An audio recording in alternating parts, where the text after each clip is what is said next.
Hi guys, so day 34 of the 75-day challenge. Done with my workouts, finishing up my water still, and just finished up my reading of The Wealthy Gardener. And I think this lesson is actually going to be probably a really good reminder for a lot of people. It was a really great reminder even for myself. So let's jump right into it. This lesson was called Sacred Effort. And for anyone that's following along, this is lesson 4.20. Okay, so we start off with what matters most in a purposeful life, contemplated the wealthy gardener, is giving one's fullest strength to their cause. Great efforts assure satisfaction, while common efforts can lead to regrets. Sacred effort, an ultimate exertion at the edge of one's capacity, is our fullest potential expressed through deep exertion. Uncommon efforts assure satisfaction, while common efforts lead to regrets.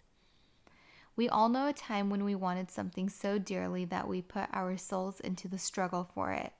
We may say that we gave our life for it. A sacred effort is the ultimate exertion of one's fullest potential.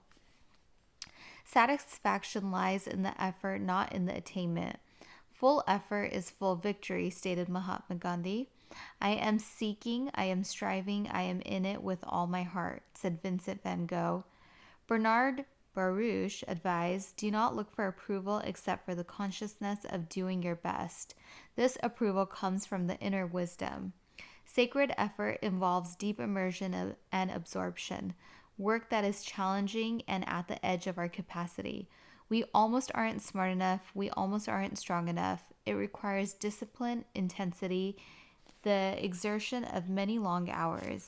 It rewards each day with the knowledge that it was a full day, and it often requires fortitude to endure through strain and stretch ourselves.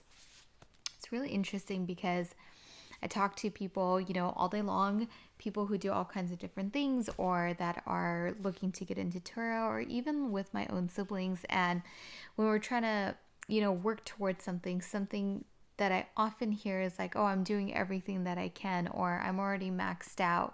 And I think oftentimes we limit ourselves mentally way before we can even reach our potential or how far you really can go. And this is something that I've seen come across really by going to the gym also, is oftentimes, you quit before you even really figure out how far you can go. And so we just have that sort of mental block, I think, naturally as human beings to stop before we can really push ourselves to an edge. And so this is a really good reminder of putting in every last bit of your effort, especially when you think that you can't go any further or you can't do anymore, to really take that extra step and put in that uncommon effort to get uncommon results. So it continues on as, I believe in a sacred effort formula. Impact equals right actions times work intensity plus work quantity. In other words, it's trying hard in the hours, doing the right things in the hours, and giving a whole lot of extra hours in our free time. A sacred effort causes the soul to bleed. And with this line, for me personally, I think the one thing that I struggle with is doing the right thing. That's something that I feel like I always question, like, how do I really know if I'm doing the right thing? Like, how am I so sure that I'm taking the right actions? And the fear part of it is, for me personally, and I know I shouldn't think like this, but it's, what if the stuff that I'm putting my time into is not the right stuff, and then I'm losing the one thing that I can never get back, which is time. So that's a bit of a struggle and definitely needs a little bit of reframing, but I feel like a lot of people encounter that. What mattered most to me was looking back at my years with satisfaction, knowing that nothing more was left in me to offer to my dreams.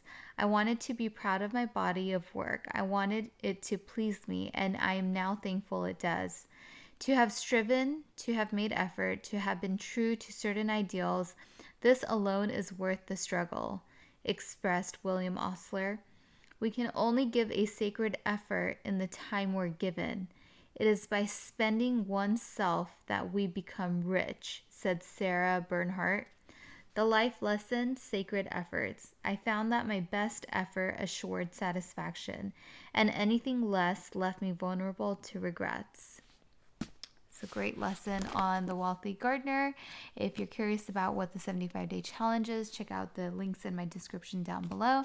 And I think I mentioned it was yesterday that Andy Frisella himself, the guy who created the 75-day challenge, actually just started it all over again for himself today, I believe. So follow his Instagram because he has lots of really good content and information on the challenge, and he sort of shares his own journey going through it as well. Definitely some great information there. And on that note, that is day 34 for me.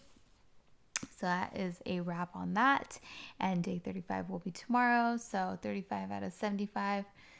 So we still have about 40 days to go. So a little ways away, but so far challenge is going good. Feeling strong, mentally feel good, feel very productive and energized overall. So that's definitely a great feeling to be had. All right, guys. And if you are thinking about doing the challenge, you should stop thinking about it and you should just do it and join me. All right, guys. Good night.